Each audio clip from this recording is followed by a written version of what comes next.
Hello and thank you for joining me again. Last week I received a great question from Martin McKenna, who asked if I'd ever used any of the sanded texture boards before and what I thought of them. Now, I couldn't say that I've ever used any of these surfaces with colour pencil before, but I did have a few pieces lying around that I've used for soft pastels, so I thought it was about time that I gave it a try with the colour pencils. For these experiments I used some Art Spectrum Colourfix original paper, which is a very popular brand here in Australia, but if you can't find that, I found it has a very similar texture to the Cansons Mi-tientes Tex or Touch paper. And I happened to go for a little splurge at the art shop and picked myself up a piece of the Ampersand pastelboard, which was quite expensive, but I've heard some very good things about it and I wanted to give it a shot. The very first thing I noticed while working on these surfaces was how difficult it was to get a clean graphite outline onto my paper. The sanded paper just tore into the tip of my pencil and left a mess of graphite powder absolutely everywhere. My outline became a mess of powdery, confused, just fingerprinty lines very, very quickly. Luckily, this graphite erased perfectly using an kneadable eraser, so I went back and drew out my piece on some normal paper and used transfer paper to get those lines onto the sanded paper. The graphite of this transfer paper is just really a lot stickier, so it was much easier to get it to stay where I wanted on my paper. When I had all my lines down, I gave it a quick spray with some workable fixative just to make sure it stayed put. The next thing I noticed was just how easily the pencil went down onto the paper. I was only using a very light hand, but the pencil was grabbed up really quickly by the paper, and it made the colouring process really fast. I also found that I didn't have to keep a sharp or even a semi-sharp tip on the pencil to get some really good coverage. I could work those pencils right down to nubs. The downside of this was that the paper also caused a lot of pencil dust to be created, and in no time I had black pigment absolutely everywhere. On the white areas of my paper, on my hands, under my nails, all over my face. This was a super messy process. If you're going to use this paper, I highly recommend checking a mirror before leaving the house, just to make sure you're not covered in pigment. My friends are used to seeing me looking this way, but strangers might think you're a little bit odd walking around covered in rainbow-coloured dust. Once I'd seen how easily the pencil went down onto the paper, I wanted to see how well it came back off. I tested lifting an area of the black pencil off with my kneadable eraser, and to my surprise, even this really dark pigment lifted very easily from the surface.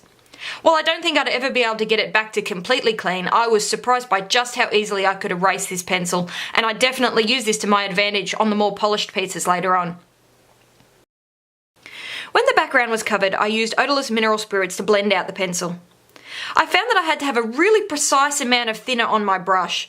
Too much just lifted all of the pigment straight back off the paper, and too little caused the brush to sort of move the pigment around on the surface almost like a little broom. It was kind of strange. It was kind of tricky, but once I got this ratio right, it was very easy to blend out a nice smooth background with this method. A big drawback to this technique was the amount of pencil that was picked up with my brush with the thinners, even after I had found that balance between too much and too little. The sheer amount of pigment on that paper meant there was just a lot of excess, and I found I needed to keep rinsing off my brush in the thinners and wiping the excess pigment off on a spare piece of paper. I kept this in mind as I worked on my more polished pieces and worked areas of very different colours separately, so I wasn't accidentally muddying up my colours with a dirty brush. Much in the same way I would work if I was painting in oils. Once I had an area of background where the thinners had dried completely, I experimented with erasing again, and I was amazed by how easily the pencil erased. Usually once I have used the thinners, the pigment is completely soaked down into the paper, and erasing is pretty much impossible. So I was pretty excited by the possibilities that I could imagine with this discovery. When I was satisfied with my background, I knew I had to stop that black pigment from sort of contaminating everything as I went forward. So I used my kneadable eraser to clean up the areas of white paper, and I used some workable fixative to stop that pigment from smudging and muddying up the brighter colours I was going to work with going forward. I also took a minute to clean up my brush and replace my thinners with some nice clean fresh fluid. And I also stepped out to wash my hands so I didn't spread those black fingerprints everywhere. At this point, I was quite happy with my progress, and I was feeling pretty happy with the paper overall, even though I had made a lot of mess. Things started to go wrong when I began the actual drawing though. I very quickly discovered that the texture of the paper was going to make creating detail quite a problem. As I tried to create areas of light and dark on this rose, I found it really difficult to keep my lines sharp and the edges defined, and the piece started to take on a fuzzy, out of focus kind of look.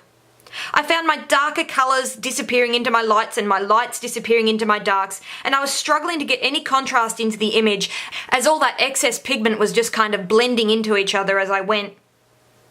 It was exciting to see that I could add light colours on top of dark with this paper, but any blending at all with either brush or pencil just kind of created a lot of blurred mess, and I was really disappointed with the results.